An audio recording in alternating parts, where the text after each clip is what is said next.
So, first question, two objects moving along the same straight line are leaving point A with acceleration. So ये आपका point A, तो ये object जो है इस एक्सेलरेशन A है इसकी, और जो इनिशियल वेलोसिटी है वो है 2u. Okay, another object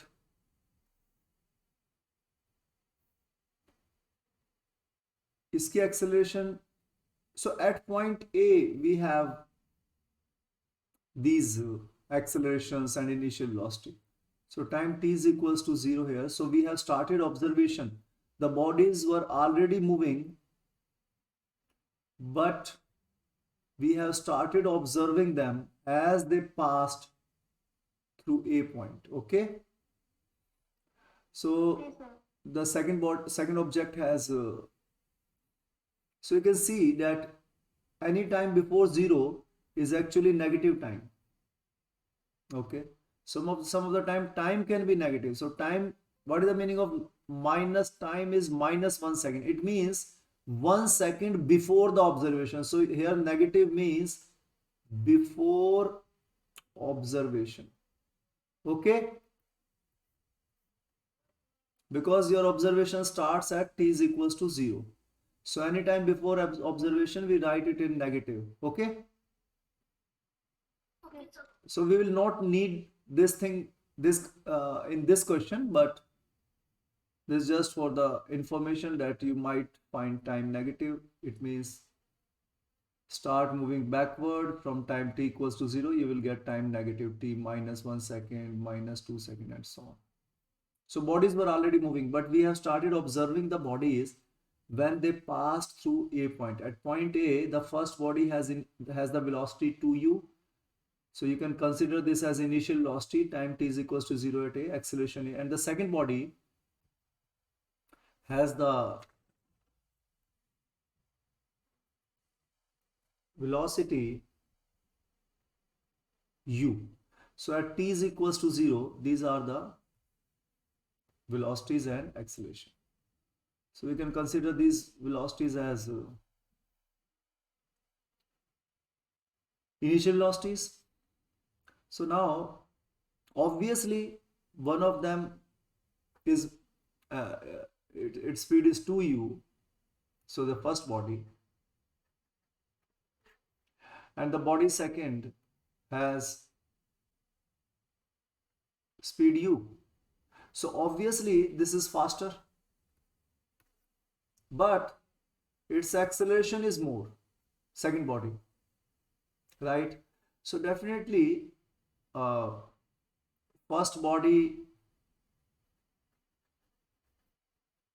will move ahead in the beginning, but later on at some point of time second body will catch first body, right? So first body will move ahead because it has more velocity, but second body will catch the first body because second body has more acceleration. Its acceleration is 2a. Okay, so when so the distance moved by the object with respect to point A when one object initially behind other. So one of the body, you can assume that second body was behind, but then second body overtakes at this point of time. Second body overtakes. Wait, can we draw this thing in graph also? Can we make a graph of this?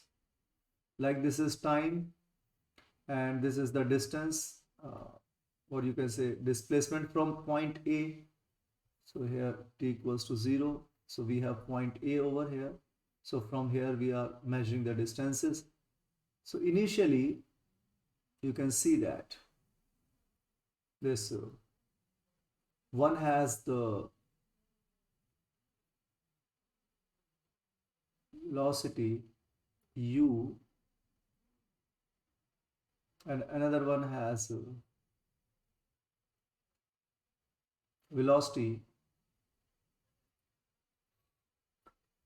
because they have acceleration also. So obviously you will not get a straight line, because straight line means constant slope. Yes, and constant slope means constant speed, but here the speed is not constant, speed is increasing. So obviously instead of linear, you will have the formula is equals to ut plus half at square. So here you don't have a linear relation between s and t when a is not. So if a is equals to 0, then you have linear relation between s and t, right? But if a is not equals to 0, then you have non-linear relation. Okay, so here we have acceleration, so there is non-linear relations. So non-linear relation, you will get curves. So you will get the curves like this, you will get the curve like this.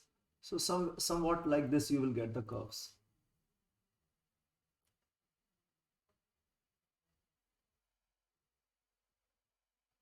So here they will cross. So both are curves, but here you can see that its slope is increasing at faster rate as compared to this slope. So twice a, so its slope is 2a. So slope means speed here. So its speed is increasing because it's 2a. So suppose here a is 2 meter per second square. So here speed is increasing at the rate of 2 meter per second in 1 second. But here 2a means speed is increasing at the rate of 4 meter per second in 1 second. So that is why the slope is increasing at faster rate.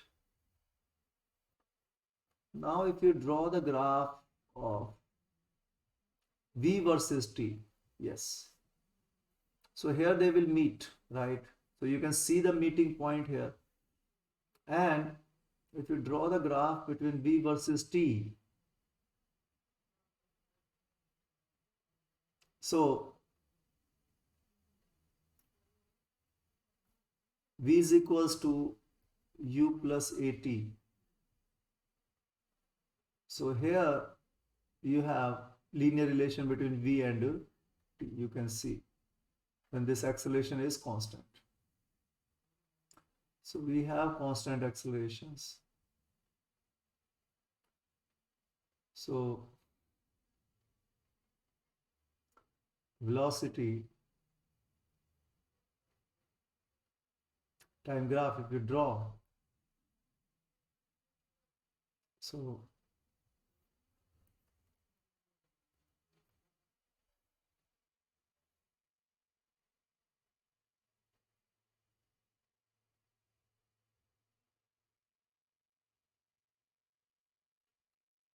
if this slope is a, this slope is 2a.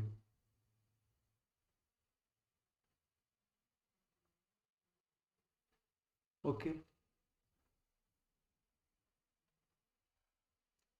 So this question has nothing to do with this graphs, but we are just trying to draw what kind of graphs it will have.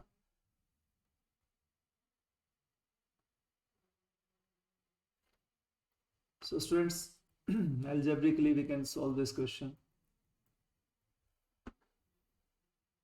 So we know the formula S is equals to ut plus half at square. So we have two bodies, we can assume this as body A, this as body B. So for body A, for first body, so this S will be same for both. So S will be equals to, so for body 1, the initial velocity is 2u. So u will be written as 2u here. So 2u, and let the time taken be t.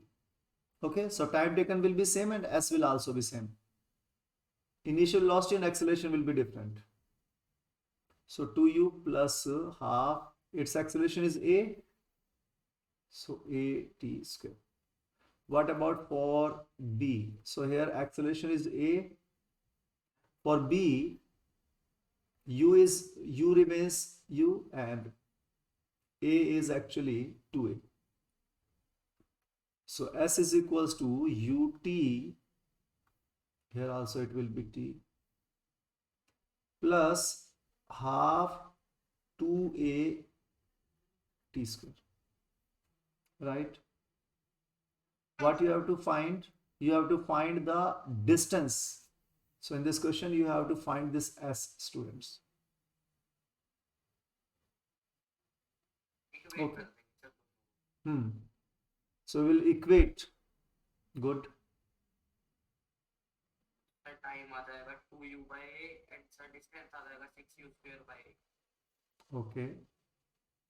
So 2u plus half at square is equals to ut plus half into 2. So 2 we can cancel out.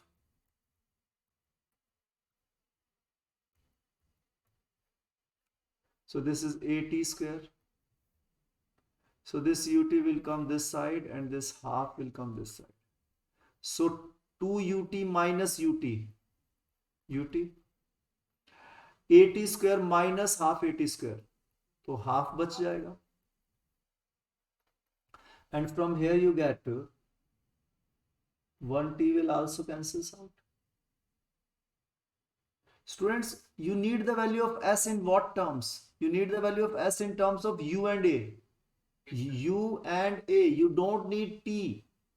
So that is why find the value of t and put it in any of these equations 1 or 2. Okay.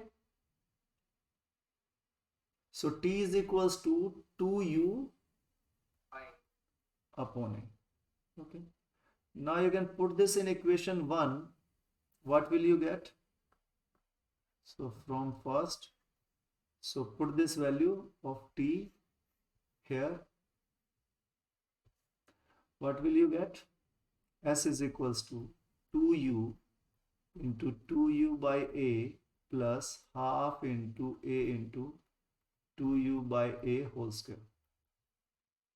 And this comes out to be 2 times 2, 4, 4u square by a plus half a into 2u into 2u divided by a into a.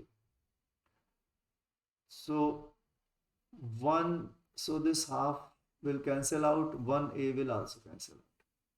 So what will you get? This is 4u square by a, this is 2u square by a. So 4u square by a plus 2u square by a कितना बन गया students? 6u square. So 6u square by a. So which option is correct? So option A is correct. Okay.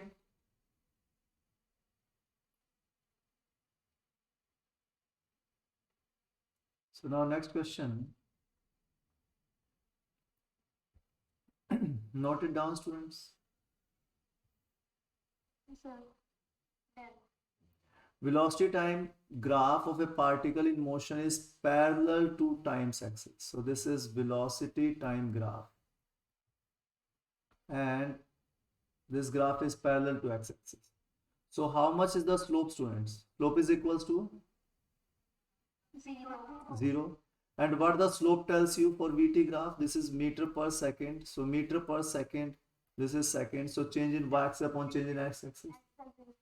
So meter per second upon second, that is meter per second square, that is acceleration, right?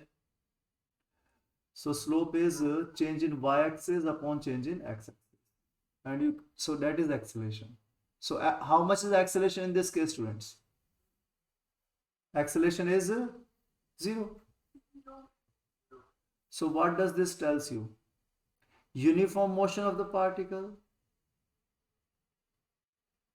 What is uniform motion? So acceleration is zero. What is acceleration? Change in velocity upon time taken.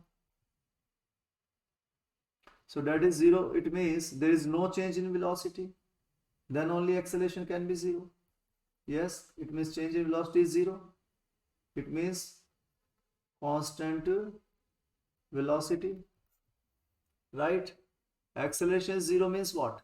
Constant velocity. So which of these option is correct? What is the meaning of uniform motion? Uniform motion means, what is uniform in this motion? Velocity. So uniform velocity, constant velocity. So uniform velocity means acceleration is zero.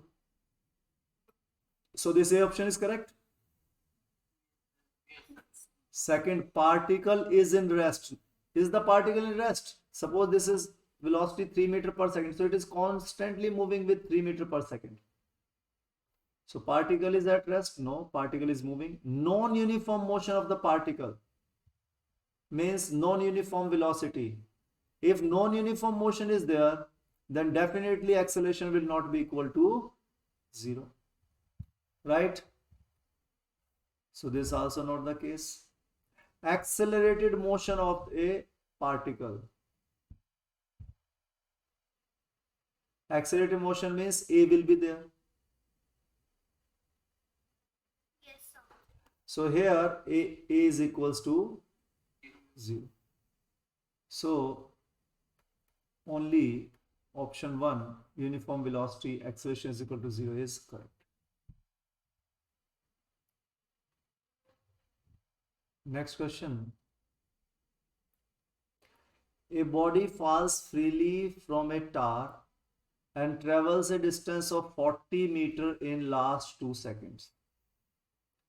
Students, एक बात बताओ, ये यहाँ से गिरा, ये first second, ये second second, ये 3 सेकंड्स, ये 4 सेकंड. फर्स्ट सेकंड में कितना डिस्टेंस ट्रेवल होगा? आपको पता है formula, S is equals to, यहाँ U 0 है, body falls freely, so falls freely U is equals to 0. Free fall from the tower, तो initial velocity 0.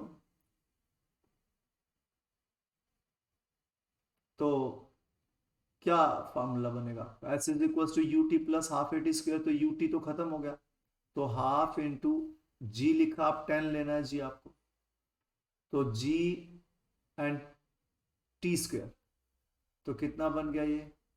S is equals to 5T square. कितना बन गया? 5T square.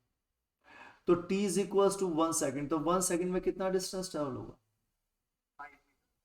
5 मीटर. अगले second में कितना distance होगा? 2 सेकंड्स में, put 2 here, so 2 to the 4, 4 5 the 20. How much will be the distance traveled in third second? 45. So 4 4 the 3 3 the 9, 9 5 the 45 meter. How much is the distance traveled in 4 seconds? 80. 3 meters. So this is 5 into 4 square, that is 5 into 16, that is 80 meters. तो आप students मुझे ये बताओ, उसने तो कहा कि last जो है, लास्ट के 2 सेकंड में 40 मीटर्स ट्रेवल हुआ है, तो यहाँ फर्स्ट सेकंड में 5 ट्रेवल हुआ, सेकंड सेकंड में कितना होगा?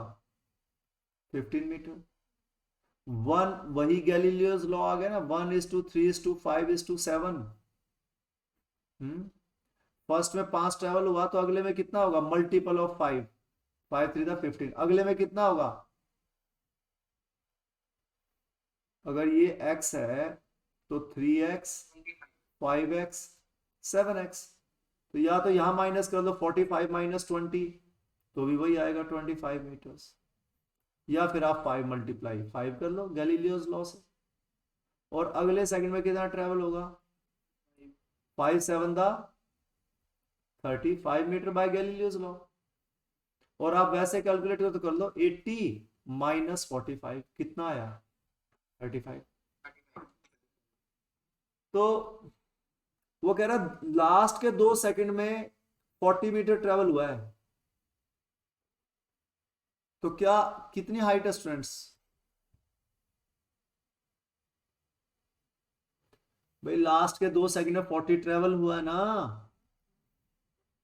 तो यहां सेकंड सेकंड में 15 ट्रेवल हुआ, थर्ड सेकंड में 25, तो ये लास्ट के 2 सेकंड में कितना ट्रेवल हुआ है? यही तो है वो लास्ट के 2 सेकंड। 45 सर।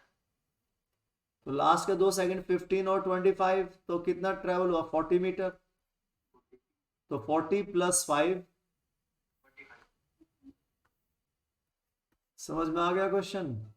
Yes sir. उसके बाद which of the following physical quantities it is necessary for which of the following it is necessary to indicate the direction along with magnitude? कौन सी ऐसी क्वांटिटीज में आपको मैग्नीट्यूड डायरेक्शन दोनों बताने पड़ेंगे? यानी कि किस क्वांटिटी को ढूंढ रहे हैं हम? वेक्टर क्वांटिटी को। तो इनमें से कौन सी वेक्टर क्वांटिटी है? Displacement.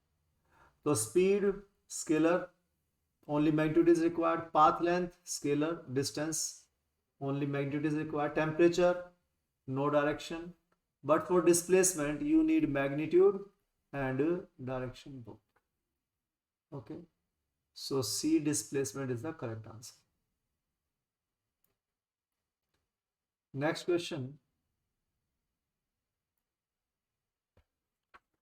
A person throws a ball with velocity v from the top of a tower. Okay, तो यहां से इसने वेलोसिटी जो है वो v वेलोसिटी से बॉल ऊपर थ्रो कर दी, और ये बॉल ऊपर जाएगी और उसके बाद this ball will come down, right? The ball reaches the ground with speed, जब उसने ग्राउंड को हिट किया तो उसकी स्पीड थी 3v. You have to calculate the height of the building. तो स्टूडेंट्स ये है आपकी initial position of the ball, ये है आपकी final position of the ball, और फार्मूला आपको पता है S = ut + ½ at². ये S क्या है इसमें? डिस्प्लेसमेंट। समझ गए? तो डिस्प्लेसमेंट कितनी हुई है यहां पर? Displacement means delta x, final position minus initial position. ये आप इनिशियल पोजीशन हमने मान लो, इसको मान लिया ओरिजिन इस 0 है, तो यहां 0 से अब आप ये बताओ कि अब आपको साइन कन्वेंशंस लेने पड़ेंगे. अपवर्ड डायरेक्शन को आप क्या लेना चाहते हो यहां, पॉजिटिव या नेगेटिव? पॉजिटिव। क्यों लिया पॉजिटिव आपने? Direction of motion. Very good. तो डायरेक्शन ऑफ मोशन है, तो इसलिए आपने अपवर्ड डायरेक्शन क्या ले लिया? पॉजिटिव. तो इसीलिए अगर ये 0 है, ओरिजिन है यहां पर हमने मान लिया, तो इससे ऊपर चलेंगे, मतलब ऊपर चलेंगे तो पॉजिटिव, लेकिन यहां अगर आएंगे नीचे यहां से नेगेटिव। तो नेगेटिव. तो अगर ये 0 है तो ये पॉइंट कितना हो जाएगा? -h होगा या नहीं होगा? हाँ, तो फाइनल माइनस इनिशियल, फाइनल कितना है? -h, इनिशियल कितना था? 0. तो डिस्प्लेसमेंट कितनी आ गई आपकी? समझ में आ गई बात? तो जो पोजीशन होती है वही डिस्प्लेसमेंट बन जाती है अगर आप ओरिजिन से स्टार्ट करते हो. तो अगर आप ओरिजिन से स्टार्ट करते हो तो आपकी जो पोजीशन है, जो फाइनल पोजीशन है, वो भी वही है और डिस्प्लेसमेंट भी वही है. कब? when you start from origin in a straight line. Okay, when starting from x is equals to 0 in a straight line, तो आपकी पोजीशन भी वही होगी, फाइनल पोजीशन, और डिस्प्लेसमेंट भी वही होगी. Is this clear students? तो -h हो गया तो आपका. u इनिशियल वेलोसिटी क्या है, v प्लस v, टाइम यहां से और यहां तक का t, ओके, प्लस हाफ। अब स्टूडेंट्स ए क्या है इसमें, एक्सेलरेशन ड्यू टू ग्रेविटी हमेशा क्या होता है, डाउनवर्ड, और डाउनवर्ड इसमें अगर अपवर्ड डायरेक्शन पॉजिटिव है तो डाउनवर्ड डायरेक्शन क्या हो जाएगी, तो क्या हो जाएगा ये acceleration, minus g and t square. इसमें आपका कहीं टी का नाम है इसमें, नो सर। तो ये इक्वेशन लेनी चाहिए हमें, या v square minus u square is equals to 2as, ये लेना चाहिए, sir v square minus u square. v square minus u square. क्यों, क्योंकि इसमें फाइनल वेलोसिटी दे रखी है, इसीलिए ये हमने लिख तो लिया, लेकिन ये यहां एप्लीकेबल नहीं है। तो आपको यही देखना है कि दोनों में से कौन सा एप्लीकेबल है। तो v और u दोनों दे रखे हैं तो ये एप्लीकेबल है। अब बताओ मुझे v किसके इक्वल है, फाइनल वेलोसिटी प्लस 3v या माइनस 3v, क्योंकि ये डाउनवर्ड है और डाउनवर्ड डायरेक्शन नेगेटिव है, तो क्या हो जाएगा माइनस 3v माइनस u कितना है आपका, प्लस v या माइनस v, प्लस v, क्योंकि वो अपवर्ड था। 2 इंटू ए कितना है माइनस जी, और डिस्प्लेसमेंट कितनी हो गई, माइनस है। बिल्कुल ठीक। तो आपका आ गया 9v square minus v square is equal to 2gh, क्योंकि ये भी नेगेटिव नेगेटिव तो पॉजिटिव हो जाएगा, और ये आ गया 8v square is equal to 2gh। तो h किसके इक्वल आ गया आपका 8, दोनों साइड 2 से डिवाइड कर दो तो कितना आ जाएगा 4v स्क्वायर बाय g। तो कौन सा ऑप्शन करेक्ट है, ऑप्शन डन। Yes sir. चलो नोट कर लो।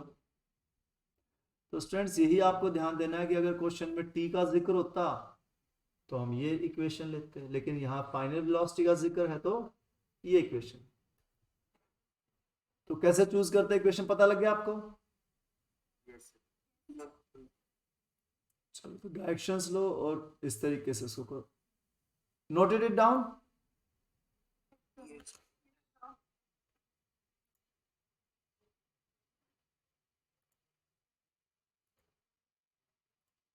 Shall we move forward?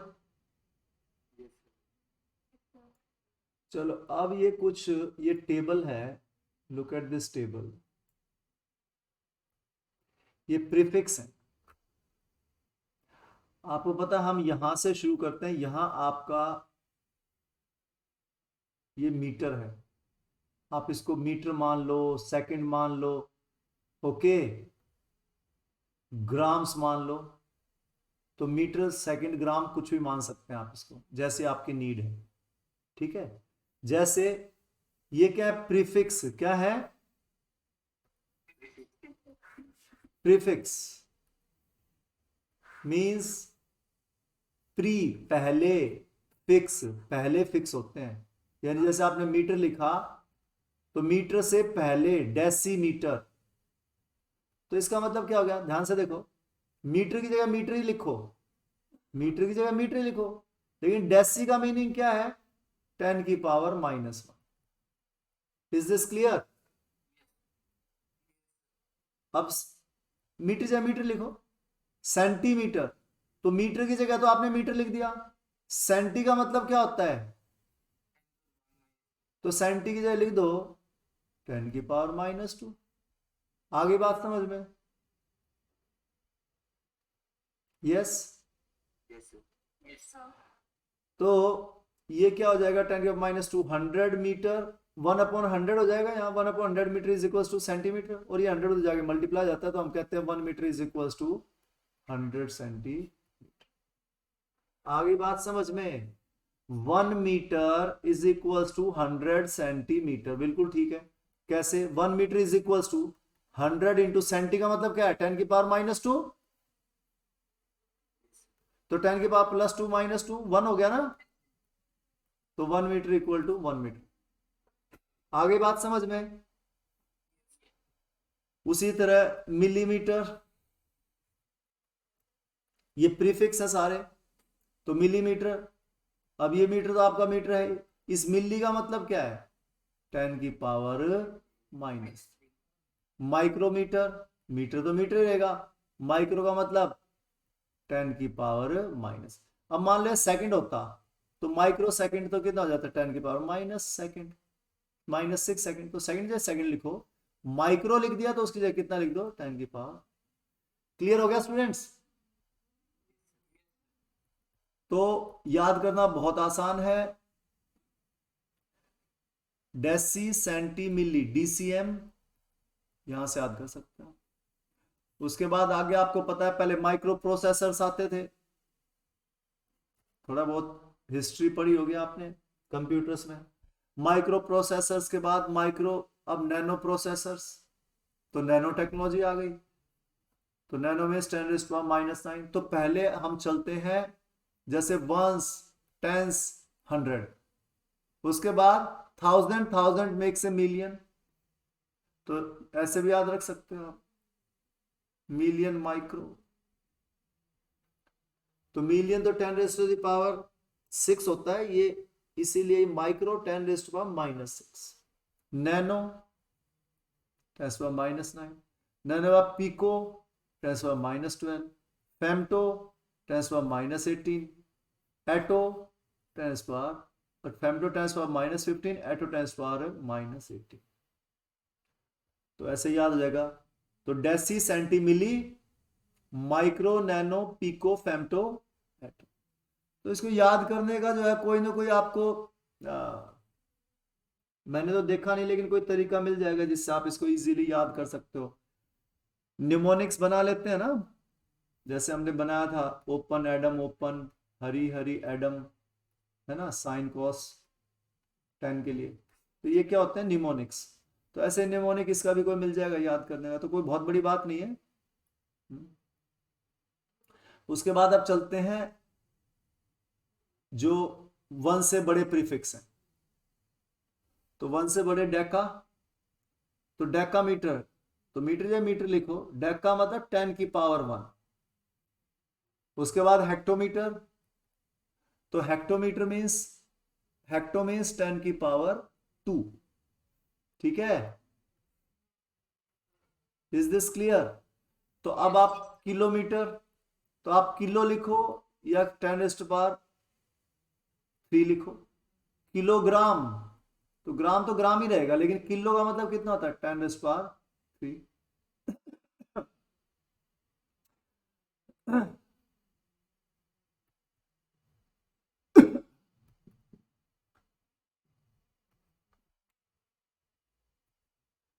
Kilo के बाद मेगा, मेगा के बाद गीगा, 10⁻⁹। आपने एक चीज देखी स्टूडेंट्स, यहां से ना ये जो लेटर्स हैं कैपिटल होने शुरू हो गए, मेगा, गीगा, टेरा, पेटा और एक्सा। ठीक है, यहां तक किलो तक स्मॉल लेटर्स थे और ऊपर भी सारे लेटर्स स्मॉल। सिर्फ इसमें एक लेटर है माइक्रो, जो कि ग्रीक सिंबल है माइक्रो। क्यों? क्योंकि एम आ चुका था, तो दोबारा तो एम नहीं आ सकता, तो दोबारा एम नहीं आ सकता, तो इसीलिए ग्रीक सिंबल लेके आए माइक्रो। इसमें ये भी डी था डेसी के लिए, तो यहां पर इसीलिए हमें डेका, तो ये डेका डी ए लेना पड़ा, डेका मीटर। अब आप ऊपर स्मॉल माइक्रो एम ले चुके थे, तो आप इसीलिए इन्होंने किस बार क्या दे दिया? कैपिटल एम दे दिया, कि ऊपर एक बार स्मॉल एम ले लिया आपने माइक्रो के लिए, और मिली के लिए, सॉरी, मिली के लिए स्मॉल एम ले लिया, तो माइक्रो के लिए आपने ये सिंबल ले लिया, ग्रीक सिंबल न्यू। तो इसीलिए यहां पे सारे लेटर क्या ले लिए? चलो अब देखता हूं कितनी मेमोरी शार्प आपकी। 10⁻⁻18 क्या है? देखो ये कितना आसान है। बाकी आपको याद रखने, मतलब एटॉमिक ये किसी कोई प्रीफिक्स ही नहीं है। ऑटो ये कोई प्रीफिक्स ही नहीं है। एंटी प्रीफिक्स है, सिर्फ एक ही प्रीफिक्स बचा है। तो देखो क्वेश्चन कितना आसान है, समझ गए। वैसे देखने में लगता है भाई ये तो बड़ा मुश्किल क्वेश्चन है। तो आपको नहीं भी पता तो कई बार जो जो ऑप्शंस नहीं है ऑड वन आउट उनको काटते चले जाओ जो ऑप्शन नहीं हो सकते। तो ये क्वेश्चन ऐसा था कि इसको कैसे करना था, इस क्वेश्चन को करने का तरीका था कि जो नहीं हो सकता आंसर उनको काट दो, तो जो बच गया एक ही बचा और वही हमारा आंसर। ठीक है।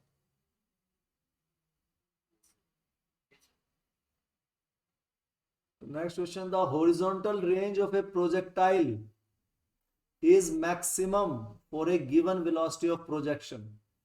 किस वेलोसिटी से प्रोजेक्ट करें कि हॉरिजॉन्टल रेंज मैक्सिमम हो।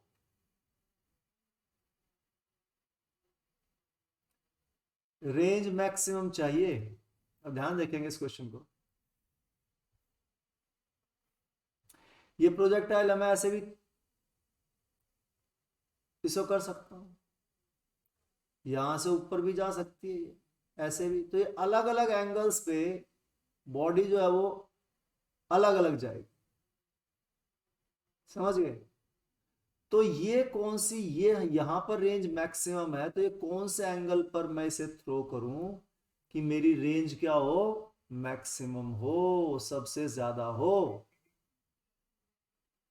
ठीक है ना। यानी कि जो बॉम्ब शेल मैंने जो कैनन से मैंने जो कैनन बॉल डाली है तो वो गोला दूर तक जाना चाहिए, सबसे ज्यादा दूर तक। तो कब सबसे ज्यादा दूर तक जाएगा, तोप जो है वो कितने एंगल पे लगाऊं मैं। हाँ, तो जो तोप है वो कितने एंगल पे लगाऊं कि वो सबसे ज्यादा दूर जाए। तो स्टूडेंट्स हमारे पास ये रेंज है। रेंज जो है वो कैसे निकलेगी, ये आपने यहां से कैनन अपनी थ्रो की, तो ये जो है आपकी जो वेलोसिटी है, इनिशियल वेलोसिटी, ठीक है ना। तो ये हो गई आपकी u। अब आपको पता है इसके दो कंपोनेंट्स होते हैं, है ना। एक हॉरिजॉन्टल कंपोनेंट ux, एक वर्टिकल कंपोनेंट uy।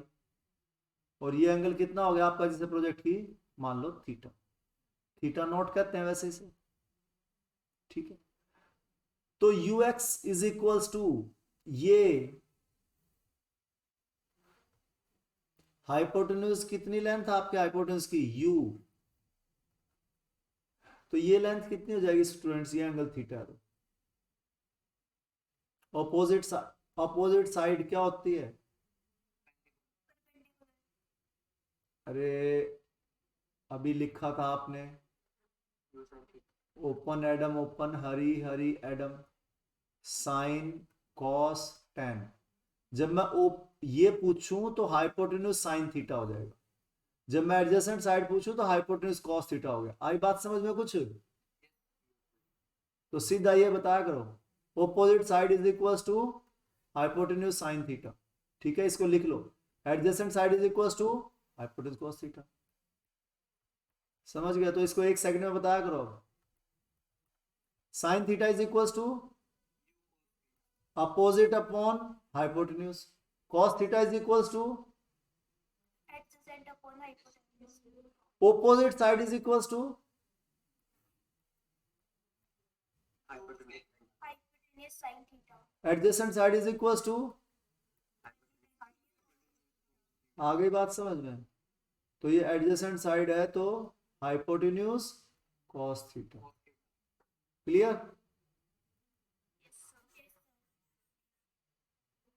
तो अब ux हो गई आपकी u cos थीटा, तो ये u cos थीटा यानी initial velocity in the x direction, और y डायरेक्शन में u sin थीटा। अब आपको रेंज निकालनी है, तो रेंज क्या होगी, रेंज क्या, distance, s is equal to U T plus half A T square, यानी कि आपको x में निकालनी है तो एस एक्स यू एक्स और ए एक्स हो जाएगा। अब एफ एक्स, जब बॉडी एयर में है तो उस पर सिर्फ एक फोर्स लग रही है, वो है downward force, F Y is equal to M G. कितनी फोर्स लग रही है, F Y equals to M G, सिर्फ एक। एफ एक्स कितनी लग रही है, हॉरिजॉन्टल डायरेक्शन में कोई फोर्स लग रही है, नहीं लग रही।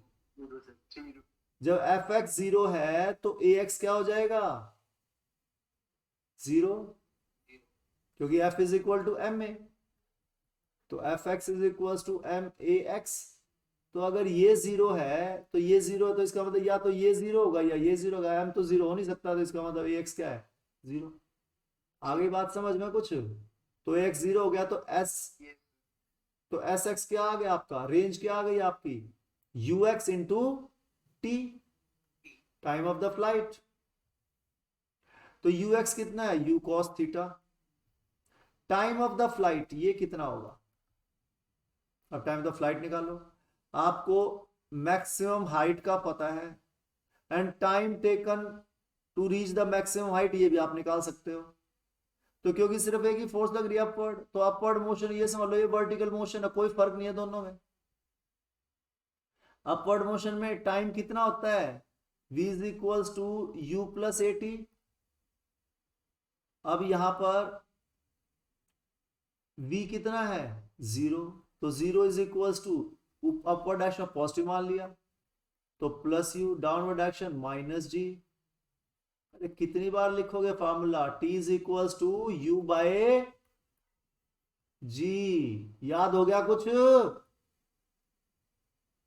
Yes, sir. और मैक्सिमम हाइट कितनी होती है,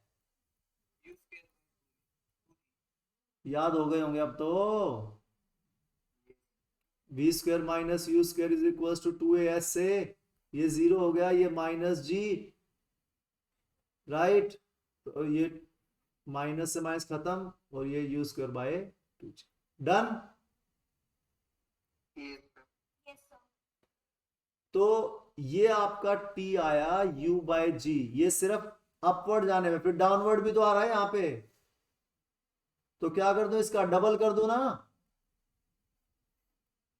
हाँ या ना, तो two U Y upon G, yes और नो। यू वाई कितना आपका, यहां तो सिर्फ यहां तो यू वाई सीधा यू था आपका, यहां यू वाई कितना है,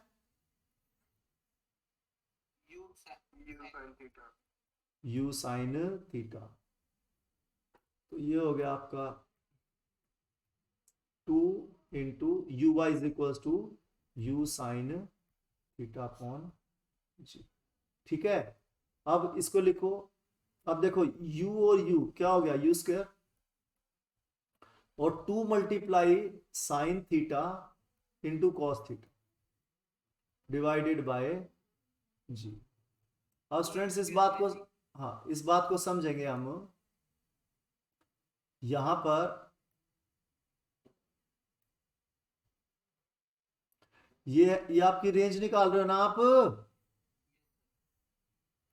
तो रेंज इज इक्वल्स टू, ये जो 2 साइन थीटा कॉस थीटा है, इसका फार्मूला है डेट इज साइन 2 थीटा, ये फार्मूला आज से याद कर लो आप।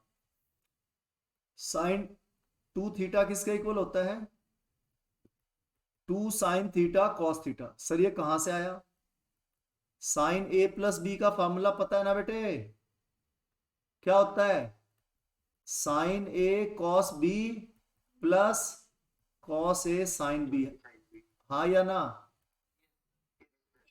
तो साइन ए और बी दोनों थीटा हो गए, तो यहां क्या आ जाएगा, साइन थीटा कॉस थीटा, यहां भी क्या आ जाएगा, कॉस थीटा साइन थीटा, आ गया नहीं आ गया, तो theta plus theta sine 2 theta, और ये sine theta cos theta sine theta cos theta, तो क्या आ जाएगा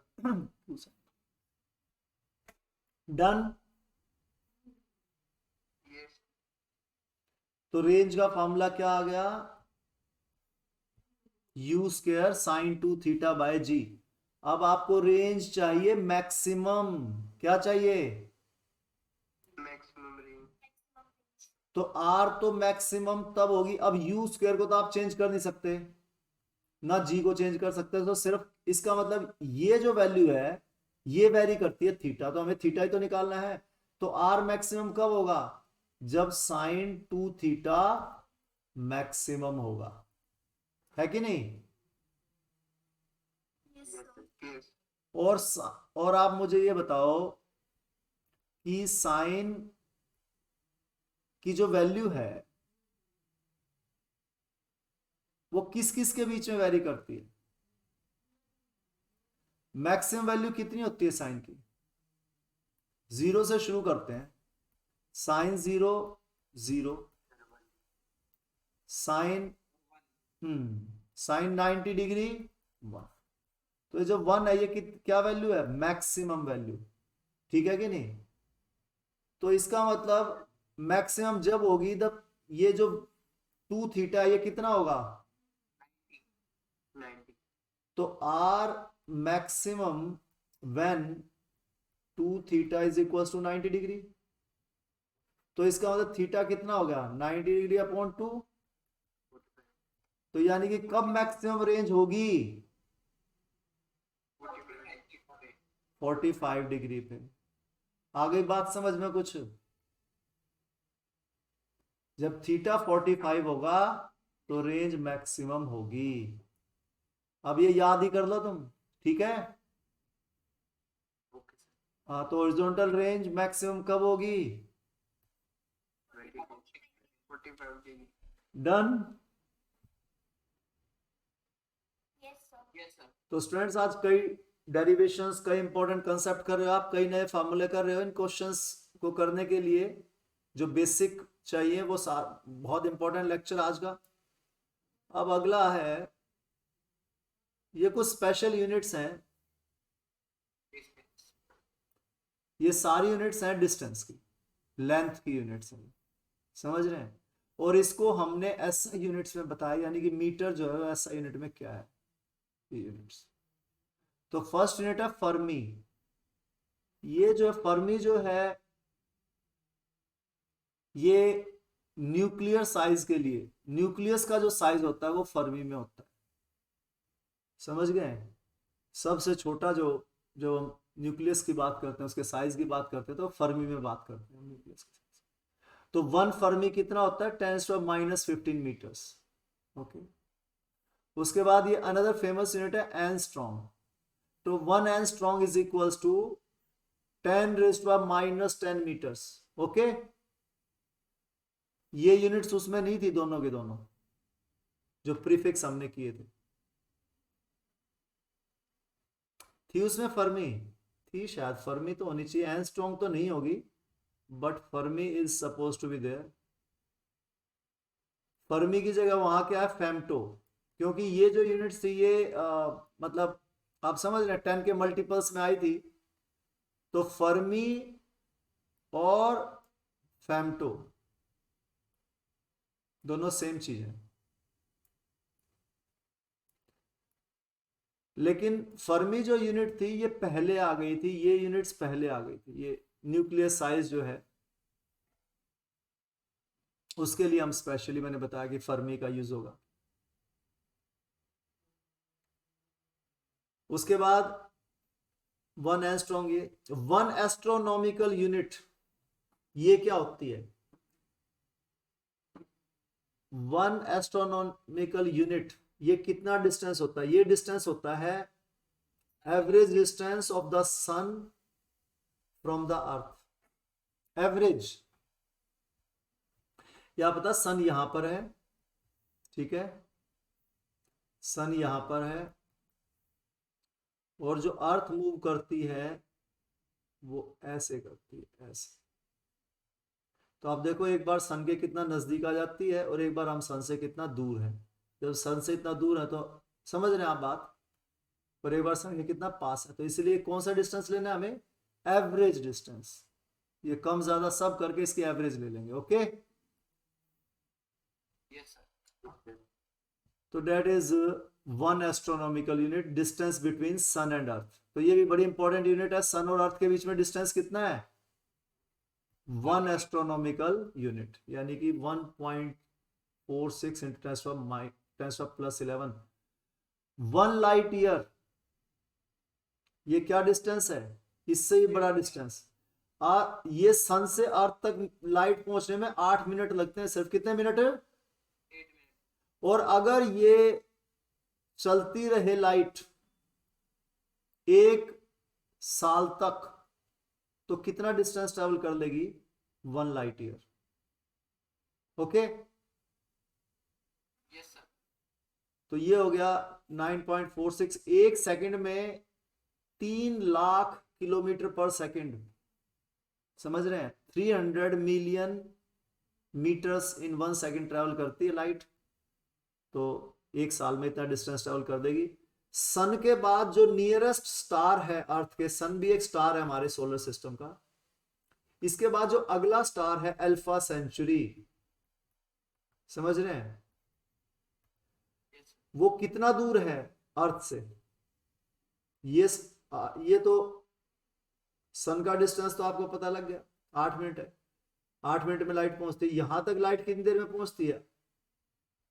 यानी सन से लाइट चलेगी अल्फा सेंचुरी तक, कितनी देर में पहुंचेगी? या ये कह सकता है अल्फा सेंचुरी से लाइट चली और अर्थ तक पहुंचने में कितना टाइम लगता है सन? हाँ, 4.2 4.3 लाइट ईयर। यानी लाइट अल्फा सेंचुरी से चलेगी तो 4 साल, और जो है 4.3 मतलब लगभग 3 महीने से ज्यादा, तो 4.25 साल जो है वो आपको लगेंगे यहां पहुंचने में लाइट को। जबकि सन से सिर्फ 8 मिनट में पहुंचते हैं, लेकिन जो इससे अगला स्टार है वो तो सोच लो अब कितना दूर है। तो इसीलिए हमें लाइट ईयर बनानी पड़ी यूनिट, कि लाइट जो 1 साल में डिस्टेंस ट्रेवल करती है वो है लाइट ईयर। तो लाइट ईयर भी डिस्टेंस की ही यूनिट है। आप ईयर समझ के यहाँ टाइम मत समझ लेना कि ये लाइट ईयर टाइम की यूनिट है, नहीं, ये डिस्टेंस है। तो ये Fermi, angstrom astronomical unit, light year, और उसके बाद है पार्सेक। पार्सेक क्या है? Parsec is the distance. ये भी एक डिस्टेंस की यूनिट है। ये देखो सन, और यहां है सपोज स्टार। ये सन और स्टार के बीच का डिस्टेंस 1 पार्सेक है। कब? कब? जब ये एंगल 1 आर्क सेकंड हो। अब ये आर्क सेकंड क्या होता है? आप जो हैं, आपने जो एंगल है वो डिग्रीज में पढ़ा, और उसके बाद रेडियंस में भी पढ़ा है ना? Radians, radian measure, degree measure. 180 degrees equals to pi radian, 360 degrees equals to 2 pi radian. अरे हाँ या ना? और 90 degrees equals to pi by 2 radian. तो हमारी जो एसआई यूनिट्स में चलता है स्टूडेंट्स, वो रेडियन में ही चलता है फिजिक्स में, समझ रहे हैं? डिग्रीज में नहीं चलता। फिजिक्स में हम एंगल किस में लेके चलते हैं? रेडियन। हाँ, तो एसआई यूनिट जो है आपकी, जब उसकी बात होगी तो रेडियंस में चलेंगे हम, ठीक है? और ये आपको बता दिया। तो अब ये जो आर्क, तो एक रेडियन के जो यूनिट्स है उन्हीं में जाके लास्ट में सबसे छोटी यूनिट आती है आर्क सेकंड। तो 1 आर्क सेकंड तो ज्यादा, बहुत छोटा एंगल है, नेग्लिजिबल। तो इतना छोटा एंगल बन रहा है यहां पर किस किस के बीच में? यहां पर ऊपर क्या डेफिनेशन थी पार्सेक की? 1 पार्सेक इज द डिस्टेंस, ये वो डिस्टेंस है eight which average radius of earth orbit. ये जो एवरेज रेडियस है, ये आपको पता है ये गोला नहीं है, ये मैंने आपको दिखाया था एक्चुअली में, समझ रहे हैं? एक्चुअली में ये गोला नहीं है, एक्चुअली में ये ऑर्बिट ऐसे है, समझ गए? ये मैंने आपको बताया था, है ना? तो ये एवरेज दिखा रखा है आपको। क्या दिखा रखा है? एवरेज। तो जो एवरेज रेडियस है, जो अर्थ घूमती है सन के चारों तरफ, तो जो एवरेज रेडियस है यानी सन और अर्थ के बीच का डिस्टेंस, ठीक है, जो एवरेज डिस्टेंस जो आपने लिया था वो कितना था, 1 एस्ट्रोनॉमिकल यूनिट। कितना था, तो वही तो है 1 astronomical unit. What is 1 astronomical unit? 1 astronomical unit is the average radius of earth orbit, average radius between earth and sun, that is 1 astronomical unit. ठीक है,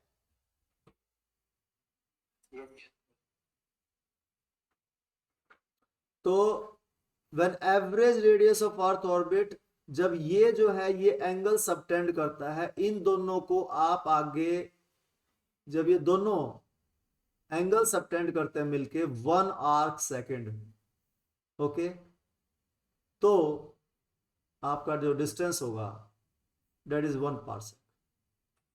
ओके, तो इसको आप ऐसे ही समझ सकते हो, ये आपका सर्कल है और ये है आपका कॉर्ड। ठीक है, कॉर्ड में ये है आपका सन और ये आपका अर्थ। ठीक है, और यहां, और ये सर्कल जो है ये इतना बड़ा होना चाहिए कि यहां जो एंगल बने, ये जो सन और अर्थ के बीच है, ये तो 1 एस्ट्रोनॉमिकल यूनिट हो गई, तो इसको सर्कल को इतना बड़ा बनाओ कि यहां जो एंगल बने वो बने 1 arc second. Is this clear? और ये जो एंगल होगा टोटल ये होगा 2 आर्क सेकेंड, तो यहां कहीं सेंटर होगा, तो ये 1 आर्क सेकेंड बना इधर का जो एंगल। समझ गए? चलो अभी तुम ये पढ़ोगे प्रॉपर्टीज, तो इस तरीके से भी समझ सकते हो इसको कि भाई ये कॉर्ड है, तो यहां पर हम जो है ये सेंटर पे कितना एंगल सबटेंड करेगा, मान लो ये सेंटर है तो इस पर कितना एंगल सबटेंड करेगा, ये 1 आर्क सेकेंड, तो ये 1 आर्क सेकेंड, तो ये भी 1 आर्क सेकेंड, और ये हो जाएगा 2 आर्क सेकेंड, 2, और ये इसका डबल हो जाएगा सेंट्रल एंगल 4 आर्क सेकेंड। चलो इसमें नहीं जाते हम, लेकिन ये अब आप बात समझ गए होंगे कि ये 1 एस्ट्रोनॉमिकल यूनिट हो गई आपकी, और ये 1 आर्क एंगल अगर बनता है तो ये जो डिस्टेंस है between this distance is 1 parsec. तो 1 पार्सेक सबसे बड़ी यूनिट है, एस्ट्रोनॉमिकल यूनिट से बड़ी, एस्ट्रोनॉमिकल से बड़ी लाइट ईयर, लाइट ईयर से बड़ी पार्सेक। तो कई बार क्वेश्चन आता है कौन सी यूनिट सबसे बड़ी है, एस्ट्रोनॉमिकल यूनिट बड़ी है या लाइट ईयर या पार्सेक? पार्सेक। पार्सेक। ठीक है, पार्सेक क्या होती है आप समझ गए। चलिए, तो ये थोड़ा सा आपका एस्ट्रोनॉमी हो गया। तो parsec is the unit of, किसकी यूनिट है ये? तो आप देख रहे हो क्वेश्चन मुश्किल नहीं है, लेकिन आपको थोड़ा सा अगर आपने सुन रखा है बात को, थोड़ी नॉलेज है, तो आपके लिए बड़ा आसान है। चलिए, बड़ा next question, when A vector A is multiplied by a scalar number -2, तो क्या होगा? देखिए ध्यान सुनिए, ये आपका वेक्टर ए है, ठीक है, मैंने इसको 2 से मल्टीप्लाई कर दिया, ये वेक्टर ए था, मैंने किससे मल्टीप्लाई कर दिया? 2 से। अरे पहले 2 से +2 से कर लो, माइनस भी आएगा। 2 से करने का मतलब क्या है, आपने इसकी डायरेक्शन को टच नहीं किया, ये vector A plus vector A कितना हो गया? 2a, यानी कि आपने 2 वेक्टर जोड़ दिए, ए और ए सेम डायरेक्शन में थे, तो क्या बन गया? 2a, यानी 2a वेक्टर क्या हो गया? Double the magnitude. डायरेक्शन तो वही है जो ए की है, डायरेक्शन तो वही है, लेकिन मैग्नीट्यूड कितना हो गया? डबल। अब आपने, आपको पता है माइनस यहां आते ही मैग्नीट्यूड तो आपने डबल कर दिया था 2a में, लेकिन अब आपने कह दिया कि माइनस से और मल्टीप्लाई कर दो, तो क्या इंपैक्ट पड़ेगा इससे? डायरेक्शन उल्टी हो जाएगी। आगे कुछ बात समझ में? तो बताओ कौन सा ऑप्शन सही है? When vector is multiplied, the magnitude of the vector will be doubled and the direction will be same. The magnitude of the vector will be doubled and the direction will be opposite. बिल्कुल ठीक है। The magnitude and direction of the vector remains the same. The magnitude of the vector will be halved. चलो, तो students इस period के लिए इतना ही, ठीक है।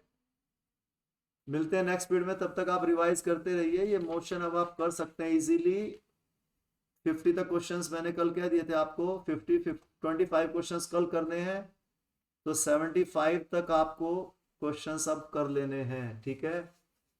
जितना प्रैक्टिस करेंगे उतना अच्छा। जो आपके डाउट्स हैं, आपको जो क्वेश्चन मुश्किल लगे उलझना नहीं है, और बैक आंसर्स देख के क्वेश्चन मत किया करो, अपने आप ट्राई किया करो। आपने देखा होगा कि जो हम सॉल्यूशंस करते हैं वो बैक एक्सरसाइज के सॉल्यूशंस से अच्छी क्वालिटी के होते हैं या नहीं होते। तो इसीलिए बैक एक्सरसाइज के सॉल्यूशंस कई बार अच्छे होते हैं, कई बार अच्छे नहीं होते, और कई बार गलत भी होते हैं। तो इसीलिए आप अपने आप ट्राई करो क्वेश्चंस, ठीक है। उसके बाद आप पीछे देखना चाहो तो देख सकते हो। कंसेप्ट आपको पता है तो आपको खुद पता लग जाएगा कि पीछे ठीक दिया है या ठीक नहीं दिया हुआ। चलिए, तो स्टूडेंट्स कीप ऑन रिवाइजिंग। और ये आपके पास बहुत बड़ा प्लस पॉइंट है कि आपके पास जो है जो वीडियोस हैं वो यूट्यूब चैनल पे अपलोड हो जाते हैं, तो आप उनको दोबारा से रिवाइज कर सकते हैं। आप चैनल को सब्सक्राइब कर लो, अगर मैं, जिससे आपको नोटिफिकेशन आ जाए जैसे वीडियो अपलोड हो। तो क्योंकि कई बार मैं ध्यान नहीं रहता नोट वो भेजना आपको लिंक, तो आपको अपने आप से भी नॉर्मली क्लास खत्म होने के 1-1.5 घंटे के बाद अपने आप अपलोड हो जाता है। 1.5 घंटा लगता है, 1 से 1.5 घंटा अपलोड होने में। तो आप दोबारा से एक बार रिवाइज करो, एक बार और फिर से नोट्स बनाओ, ठीक है। बहुत इंफॉर्मेशन जो है आप रिसीव कर रहे हैं, बहुत सारी चीज़ें सीख रहे हैं, नई नई चीज़ें, पर टाइम लगता है, ठीक है। चलिए, okay students, good luck, take care, thank you so much.